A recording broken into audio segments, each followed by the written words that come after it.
Happy Friday. Even though I really want to right now, there is no crying in baseball. Let's talk some MLB. What's going on, everyone? Welcome back in to another episode for Just a Bet Outside. I'm your host, Steven. Happy Friday. We're going to go over what happened on Thursday and the debacle that it was. But just a quick announcement. I am going to be on Kyle Kerms's live MLB show. It's at 4 p.m. Eastern on his channel. If you don't know who that is, you got to go check it out. They have an incredible channel. So I'm going to be on there with Kyle and Toast, and we're going to break down all 15 games, and we're going to have a lot of fun. So just want to let you know. But yesterday, guys, I'm going to tell you right now, in my betting career, this is the coldest streak I have ever been on these last couple days. There's just no way around it. It's just anything that can go wrong will go wrong. And I need to change something up because I'm superstitious. It just is what it is. There's not going to be a recap page. I'm going to tell you what I did real quick, obviously, but I need to keep some negativity out of it. I need to change something up. It's not something I want to look at. It makes me sick. But we went 0-4 yesterday. I don't know what to tell you. 3 of them were half-unit plays, so it's not a complete debacle, but it has been the worst 2 days I've ever had. We had the Phillies minus 1.5, 3-0 lead in the 7th. The best bullpen in the Major League Baseball blows it completely, and they lose the game 7-4. Mind-boggling. Chris Sale to get a win. Dominated the game. Doesn't matter. Braves scores 0 runs against the White Sox on a bullpen day. It is what it is. And then Jack Flaherty ended it tonight by giving up 5 runs in the first 5 innings. I had the Tigers minus a half a run. He got outdueled by a minor league pitcher with a 5.5 ERA. Welcome to baseball, and that's why I love the sport, and that's why sometimes I hate betting it. But it was 0-4 day. It was terrible, so I'm not hiding it. It's been a rough few days, rough few weeks. It is what it is. I'm still here. I'm not gonna go away. I'm gonna keep grinding. I'm gonna keep giving you as much research help as I can. But thank you for all the support. I know some of you guys like to bounce whenever there's a cold streak, but for the most part, this community doesn't do that. You guys in the Discord, everywhere else, are absolutely incredible. And I appreciate it because these are tough. I take them to heart when I lose these, especially if I lose you guys money and all that. But anyways, if you're new to this channel, there's a ton of research help that you can get without even following if you don't want. But I'm ready to get into this one. We have a full 15 game slate on Friday, and that means we start with that baseball fun fact. And I don't think I did this. I apologize if I did, but dat brain, you know how that is. There are 4 teams that don't have one single player in the Hall of Fame. Do you know who they are? Okay, I'm just going to tell you now. The D-backs, the Marlins, the Rays, and the Nationals. Just thought that was interesting. Yankees obviously have the most. In this video, we're going to start out with the good and bad hitter matchups. That's right. And then we're going to go over the good pitcher strikeout matchups. And then and then we're going to do the pitcher reports. Sorry, I can't even think of the order. But we also have a new segment today. It is closing time. That's right. We did it a few weeks ago. We are going to talk the top and bottom 7 bullpens in the last 30 days. So then, of course, we'll just wrap it up with nothing because I'm not giving a bet out today because I need a mental break tonight. I don't want to force anything out, but you'll see some stuff in the morning. And then, of course, we'll break down every game on the Kerm Show. But I just think if you're on a losing streak, I wouldn't tell you to force bets, and that's just how I'm going to go with it. So that's what we're doing today. Hit that like button, leave a comment below. Appreciate all the support. And if you're new to the channel, hit that subscribe button. We got football right around the corner as well and some preview videos. So lots going on, but let's get it started. And that means we talk the good hitter matchups.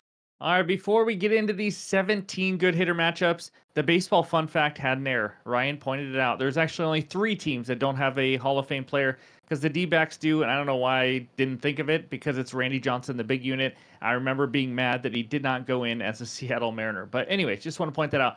But these 17 matchups, you start up there with Freddie Freeman, 14 for 31 versus Logan Webb. Gleyber Torres, Yelich, both 10 for 26 versus Kikuchi and Taillon. We got some pretty good matchups here. I'm not going to lie. And then over there on the right side, how about Ozzie Albies 5 for 6 with 2 bombs? That's not bad versus Martin Perez, huh? And then we got some 4 for 7s. Anthony Santander, who's just hitting a ton of home runs this month. It's been absolutely crazy. Ryan Jeffers over there on the left against my boy Logan Gilbert. Jeffers starting to pick it up a little bit on a hitting streak out of that slump. And so on and so on. So anyways, take a screenshot. Hopefully this helps you get some winners. And now let's go take a look at the bad hitter matchups. And we only got 7 of them for you. Mr. Altuve, 5 for 27 with 8 Ks versus Jose Quintana. Why? I have no idea. Aaron Judge, 4 for 23 with 11 strikeouts versus Kikuchi. Sometimes it's just you just don't like seeing a pitcher, whether it's how they pitch or deceptive or whatever it is for your eyes, but it's bizarre. Doesn't mean Aaron Judge can't go 4 for 4 with a bomb tomorrow or anything, or later today. Will Smith 4 for 22. You see all the rest. Salvador Perez, McCutchen, and then Matt Olson 1 for 11, but he has not struck out against Perez. So those are the good and bad hitter matchups. And now let's talk some arms. All right, we got 2 good pitcher strikeout matchups for you today. Uncle Charlie Morton of the Braves going up against the Pirates. Pirates 6th highest K percentage versus righties in June at 25.1. Morton 80 Ks and 79.1 innings, pretty much 1 per inning.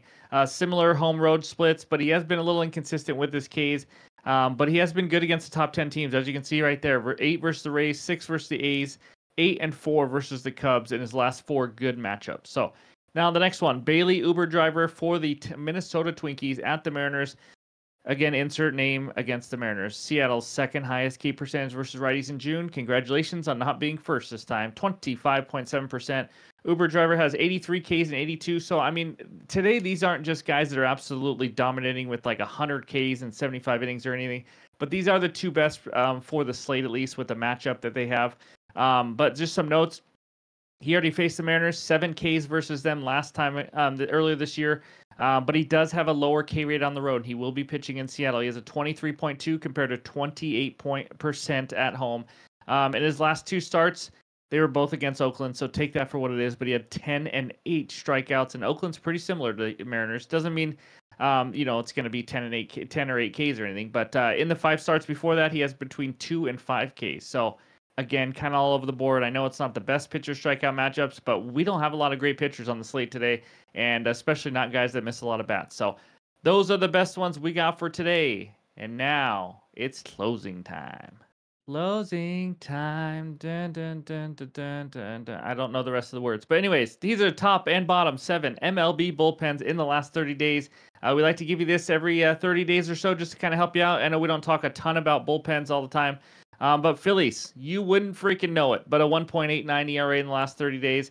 They completely just blew it. They just gave up 7 freaking runs. 5 runs were accounted to the bullpen against the Miami Marlins. That's right. The number 1 bullpen gave up a ton of runs to the worst offense. But either way, I'm not bitter or anything. Guardians, 2.01 ERA. We know they're solid. I mean, they've just been unbelievable this year with one of the best closers, if not the best closer in the game with Clase. And then Brewers, Dodgers, Reds, Braves. If you are new and haven't seen this, Sierra on there, as you can see on the bottom, skill, interactive, earn run average kind of eliminates factors that the pitcher can't control himself. So kind of a better way to tell. And it kind of tells you, is this bullpen getting lucky or are they not? Things like that. Phillies have one of the top Sierras as well. And then if we go to the bottom 7 ERAs, and by the way, top 7 ERAs, I was a little surprised to see the Braves and Orioles, but they have been doing pretty decent, I guess. Bottom 7 ERAs, how about the Yankees? They were right up there at the top beginning of the year. They have been struggling like every other part of their team. They are in a tailspin at the moment. 4.81 ERA, 4.07 Sierra, and then Royals. Same with the Yankees. My goodness, they can't really hit much and they can't really pitch much is what's been going on the last few weeks. 4.89 ERA. Cubs struggling. Padres also struggling. Padres have been getting a little unlucky, as you can see, with a 3.66 Sierra. That's pretty impressive. And then Angels, White Sox, and Rockies. I mean, they've just been terrible all year. Guys, the Rockies have a 7.04 ERA in the last 30 days. Like, that's not even legal. I don't even understand it, but that's just what they have. So, anyways, hope this helps. At least it gives about half the league, 14 of the 30 teams. So you have an idea what's going on. And there is a chance that at some point I do want to kind of mention what pitchers were used the day before and things like that. Obviously, that's a lot of work, but just an idea down the road. So anyways, that is the closing time. And now let's take a look at the pitcher report. All right, here are the first 8 matchups. But before we get into this, I do just want to remind you, because I didn't mention in the intro, we are going to give you good hitter matchups still. So that will be after this. But Tyler, Mr. Kyle Tyler, he's a righty for the Miami Marlins. He's only pitched 22.1 career innings in the major leagues. He has 1 start this season where he had 2 earned runs given up with 2 Ks against the Mariners in 4 innings. He's pretty much only up here because of injuries. I mean, the Miami Marlins rotation has just been decimated. I don't really know what to expect from him. Not much out there for Tyler. But going up against Christopher Sanchez, one of the most elite ground ball pitchers you will ever see. It is just unbelievable in the 99th percentile. He's actually had 2 games this year where he had 0 fly balls. It's that crazy. Anyways, obviously advantage Philly, but it was yesterday too, and we saw how that ended. Mitchell Parker against Zach Eflin. Oh, one of my boys with that low walk rate. You know what that might mean, but 1.8% walk rate. And then Parker, he's been better at home than on the road, that's for sure. Mad Max Scherzer, we saw what he did in his first start. He absolutely dominated the Kansas City Royals. Can he continue? Because going from the bottom 5 offense lately to a top number 1 offense is going to be a challenge for him. But going up against Albert Suarez has been a little bit up and down, but he's been better at home as well. And then Stroman Kikuchi, I don't know if there's a real advantage either way there, but in Toronto and the way the Yankees are playing, probably goes to Toronto there. And then Blanco. This is a great matchup right here because Ronel Blanco has been just awesome this year. He's due for some negative regression. He's walking a lot of guys, things like that. But going up against maybe the number 1 offense, at least the hottest offense in baseball right now in the New York Mets. My goodness. And then Vasquez versus Pivetta. I am not a Vasquez guy at all. He just isn't very good, in my opinion. He gives up, look at that, 12.8 hits per 9 innings. Going up against Nick Pivetta with a 4 ERA, 4 expected, high K rate, all that kind of stuff. San Diego does not strike out a ton, but anyways, they do have the advantage there in Boston. And then Hudson Thorpe, just a bunch of gas cans, in my opinion, just not very good. And then we got Martin Perez, the lefty, going up against Uncle Charlie Morton, who we talked about a little bit already. Like I said, there's just not a lot of great pitchers pitching today. So that's what we got for page 1 of the pitcher report. Hopefully this helps you get some winners. All the averages are on the bottom, and it's a great way, hopefully, to start out your betting day. But now let's check out page 2.